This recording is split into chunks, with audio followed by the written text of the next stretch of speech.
por mi culpa, por mi grandísima culpa. Capítulo 16, que tiene este título, Por mi culpa. El autor inicia diciendo brevemente una explicación acerca de lo que es la culpa, y él dice que es uno de los sentimientos que más nos torturan como seres humanos y que es una de las mejores maneras para manipular a alguien. Hay personas que se conocen como mete culpas. Todo aquello que nos hace sentir culpable o que nos llene de miedo, eso es manipulación. Y la culpa es esta diferencia entre lo que hice y lo que debía haber hecho, entre lo que quiero y lo que debería querer. La culpa es enojo contra uno mismo, y casi todas las depresiones, casi todas, inician con o se desprenden de culpa, de un deseo de vengarse, de un deseo de enojo, que en ocasiones se vuelca hacia uno mismo, y eso lleva a depresión. No es la única situación, pero es una de ellas. Cuando una persona vive con culpa de manera constante, se va bloqueando todas aquellas fortalezas y potencial que tiene, y obviamente no se permite vivir en libertad, porque vivir con culpa es una especie de cadena perpetua. Un caso. Dice así: cuando me iba a casar por segunda vez, nadie me quería casar por la iglesia, por ser divorciado. Algunos compañeros de trabajo, por ser cristianos, no fueron a mi boda, pues según ellos no era de Dios mi matrimonio. Qué fuerte.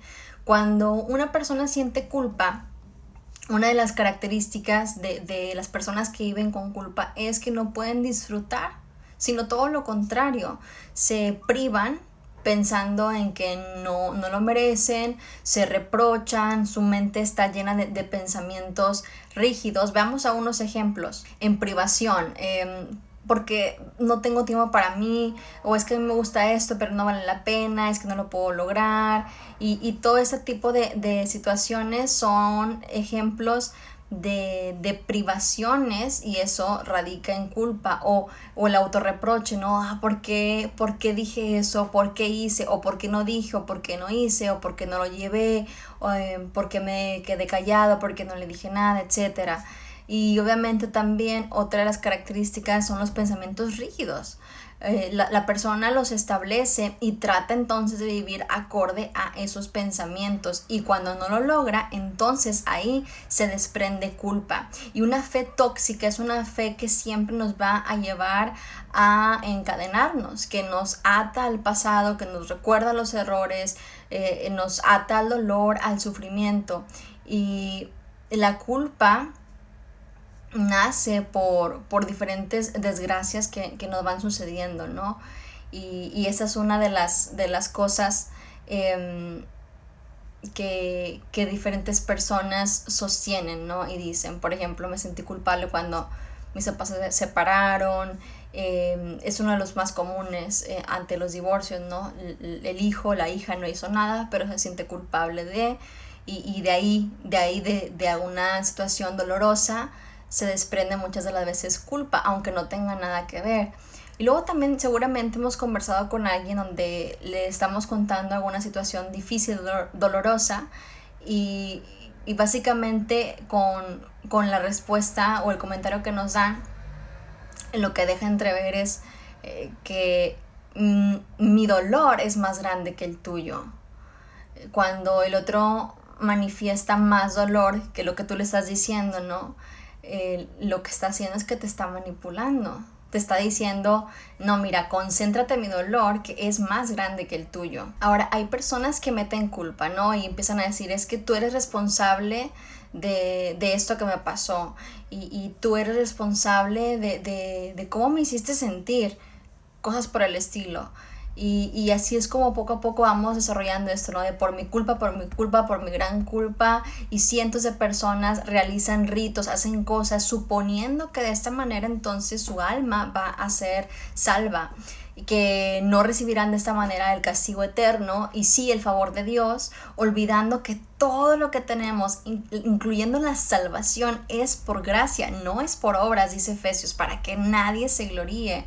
es por gracia, por el amor que Dios tiene para con nosotros y porque Él es bueno y su misericordia es grande. No es por obras, repito, no es por ritos, es por el amor de Dios por medio de Jesús. Los ritos lo que van a hacer es que solamente nos van a llenar de más culpa y de dolor.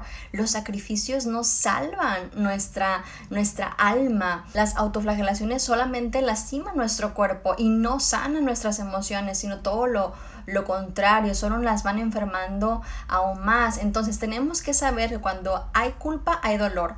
Cuando una persona siente culpa va a tener alguno de estos síntomas. Por ejemplo, buscan ser lastimados, eligen relaciones donde los maltratan y empiezan a decir cosas como, es que yo no sé por qué siempre elijo hombres golpeadores, maltratadores, yo no sé por qué siempre me tocan mujeres así de pareja, etcétera. Buscan de manera inconsciente ser lastimados. O otro posible característica o síntoma es que buscan lastimarse a sí mismos. La autocrítica va a ser este resultado de las culpas que uno va incorporando y que se transforman en esas voces internas que nos condenan a nosotros mismos. Y también otro síntoma es que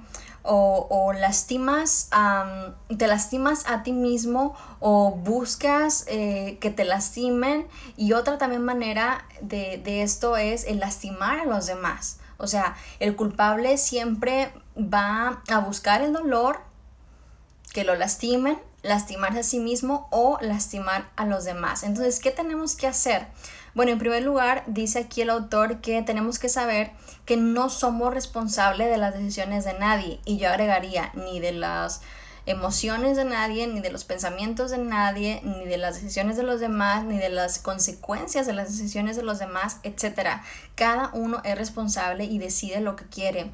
No permitas que los demás te hagan cargo de sus reacciones. El cordón umbilical está roto. No dependas de nadie y que nadie también dependa de ti. Ahora, en segundo lugar, aléjate de aquellas personas que constantemente solo te recuerdan tu pasado, solo te puntúan tus errores, lo que eras, cómo vivías. Ese tipo de personas no hacen bien dentro de nuestros equipos. Entonces, ¿qué tenemos que hacer?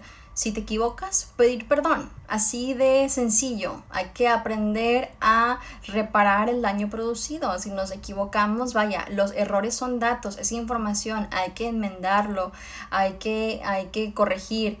Y hay gente que es experta en acusar. Entonces tenemos que tener claro nuevamente que cada quien es responsable 100% de su vida. No te sientas mal por lo que otras personas deciden. Entonces, una fe tóxica necesita de esta especie de ritos religiosos para apaciguar el alma y redimirse de culpas. Una fe sana necesita sentir dentro suyo la presencia de su creador y saber que a donde vaya Dios irá con él. Entonces, en resumen, una fe sana sabe que el pasado fue cancelado y que siempre debe lanzarse hacia enfrente a lo que uno quiere. Ya Cristo llevó toda nuestra culpa, ya no hay condenación para los que hemos puesto nuestra fe en Jesús.